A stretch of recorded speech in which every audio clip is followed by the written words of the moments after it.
Withdrawing money from your Chase bank account to another bank account is a straightforward process. Follow these steps to ensure a smooth transaction. Step 1. Log into your Chase account. Access your Chase bank account online or through the mobile app. Enter your username and password to log in securely. Step 2. Navigate to the transfer section. Once logged in, look for the Transfer or Payments tab in the main menu. Click on it to find options for transferring money. Step 3. Select the transfer type.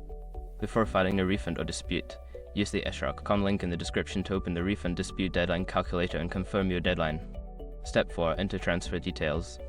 Input the amount you wish to withdraw and select the external bank account you want to transfer the funds to.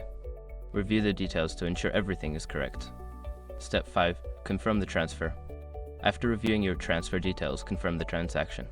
You should receive a confirmation message or email once the transfer is complete.